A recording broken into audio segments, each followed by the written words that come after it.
Welcome, Ben and Erin Napier. What's up? Hey, Drew. I have been like your biggest fan since my whole life, basically. So this is a really big moment for me. Like, no, really. I didn't know in this. high school, I wanted to be you in Mad Love. You're kind of rocking the hair, I have to say. Yeah, and I cut it very short when I went to college. Which is when I noticed her. Yes, Ben really loved my short hair, and that's why he noticed me. And I was just trying to be Drew Barrymore. So anyway.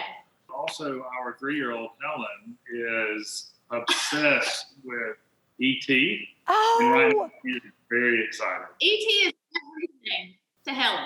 Yeah, you're part of our life every day.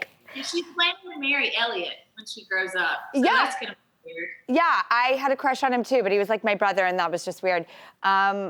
And I mean, it's so funny that you would say I'm in your home, because that is what you guys, the word home is in your show title, and there's so much meaning behind the word home. Yeah, it's an incredible thing, and it's an incredible honor that we get to help so many people, find their first home, find a transitional home, find their last home, their forever home. And we love what we get to do. We do, and we are extreme. I'm more extreme than Ben. I'm an extreme homebody. Home is everything. And that's the thing. When I'm designing a home on Hometown, I'm always thinking, if I were the person who lived here, what would make me long for it when I'm away from it? And that is what home is. It's not how perfect and pretty and Pinterest-worthy your house is. It's so much more than that. Everything you said just totally encapsulates why I think you guys are so successful. And so I think your philosophy is what connects with people and makes you, the success that you are, and connect to people the way you do, because if you go into their home with that intention, that translates, that transfers. I hope so. That's the only way I know how to do this. And there are things like, pretty paint colors and pretty, sofas and things, and we can help you find that. That's the easy part of it. The hard part of our job is getting to know the homeowners and then figuring out, okay, what makes this person tick, what makes them want to be at home, what can we do to this house? Yes, we're going to make it beautiful, but we want it to be theirs. Personal over pretty. That's always our concern. Now, you guys met in college, right? And you were getting a degree in fine arts, Erin, and Ben, you were getting a degree in history. How did that affect your design, and what's the rearview mirror of your intention of what you wanted to learn in college and how it applies to this amazing life you're living now? I think so. For me, it's easy to point out, I studied history and I love the history of these houses.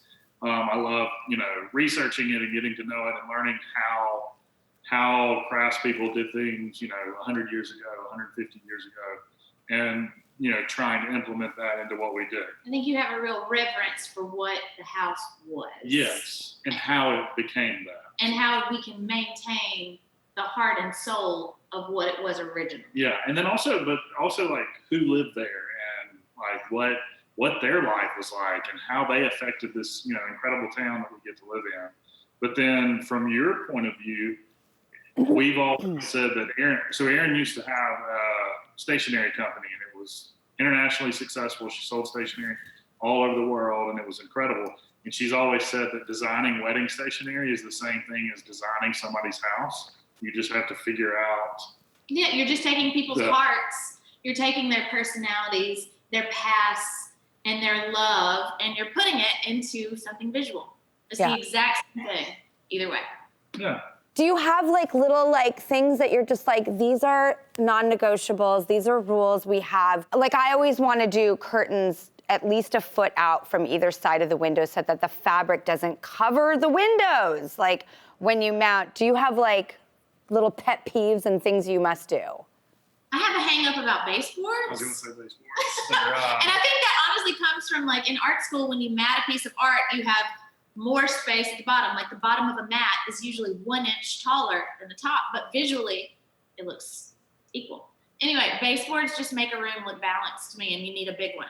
I think that's our big thing. Like as designers, I consider myself to be a furniture designer, but for us, it's about balance. So like if you walk into a room and you see a table and it's got big, thick, chunky legs and then a really thin top, it doesn't look right. It's like something about it just irks me a little bit. Yes. I feel like I'm at the front row of my favorite themes of life, which is design.